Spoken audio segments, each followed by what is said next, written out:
année de master en biologie végétale. Et je suis du coup en formation cette année avec l'Institut Agro, parce que c'est un master qui est coporté. Et du coup, je suis en spécialité horticulture et innovation de la plante au système. Alors, je suis Jonas Lebeau, je suis en Master 2 I2PH, ingénierie des productions et produits horticoles à l'Institut Agro à Angers. Et j'ai 22 ans. Je m'appelle Margot Devino, j'ai 22 ans, je suis en dernière année d'école d'ingénieur en horticulture, en spécialité produits et production horticole.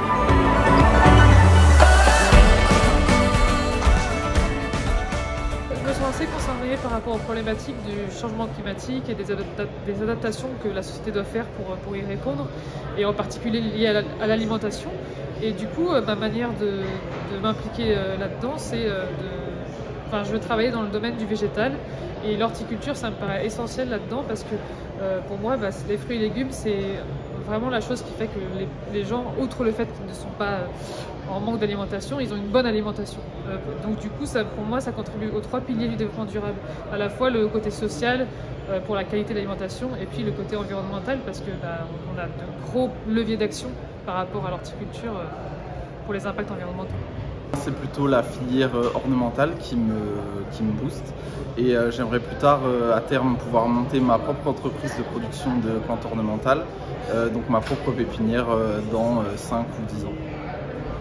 La région la plus propice, ce serait l'ouest de la France, parce que les températures sont plus clémentes, donc ce serait plus facile ça coûterait moins d'argent dans des serres, puisque les plantes que j'affectionne ne résistent pas au gel, donc il faut nécessairement que ce soit dans des serres.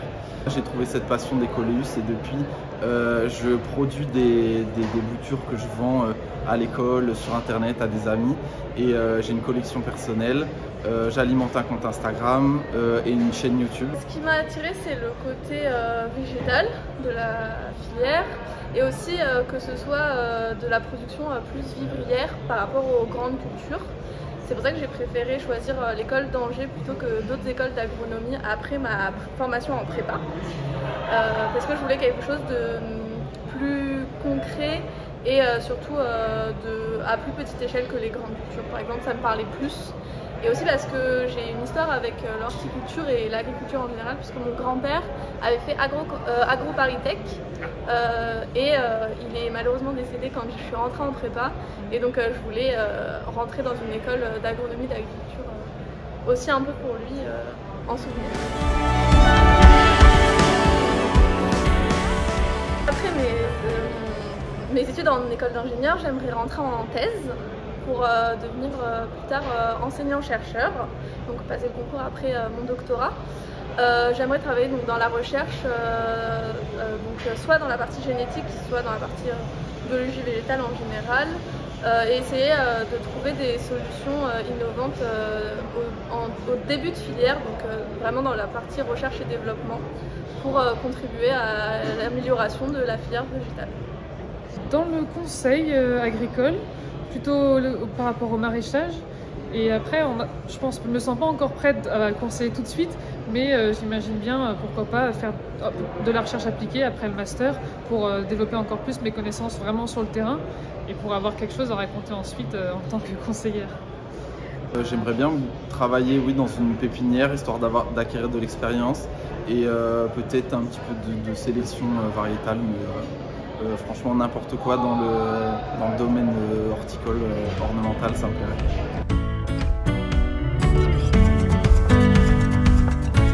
C'est sportif, mais c'est intéressant parce que du coup, en voulant apporter des informations à toute personne intéressée, on en découvre nous-mêmes en fait. Du coup, parce que toutes les conférences auxquelles j'ai assisté pour ensuite rédiger des articles, c'était des conférences qui m'ont intéressée aussi.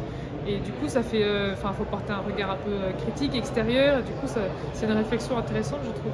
L'expérience de journaliste était très enrichissante parce que c'est quelque chose qu'on n'aborde pas du tout dans la formation en arboriculture. En horticulture en général, donc c'était un aspect complètement différent qu'on n'a pas l'occasion de voir, surtout que la rédaction journalistique, elle est très différente d'une rédaction d'articles scientifiques qu'on a plus l'habitude.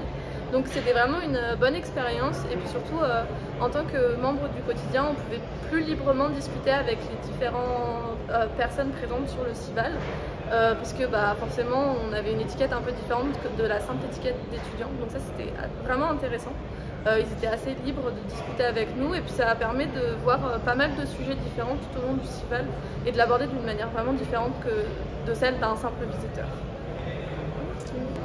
C'était très formateur parce que ça nous a permis du coup de rencontrer beaucoup de gens et notamment la fonction de journaliste rédacteur quotidien CIVAL, ça nous débloque beaucoup plus de portes quand on rencontre les professionnels, on leur dit qu'on vient du quotidien CIVAL, dire qu'ils sont prêts à nous accorder une interview, à discuter un peu avec nous, ils sont tout de suite beaucoup plus amicaux et on arrive à les toucher beaucoup plus facilement.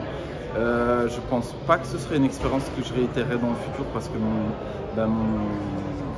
j'ai envie de produire des plantes, mais c'était une expérience très formatrice et je recommande pour les futures années pour les IDPH.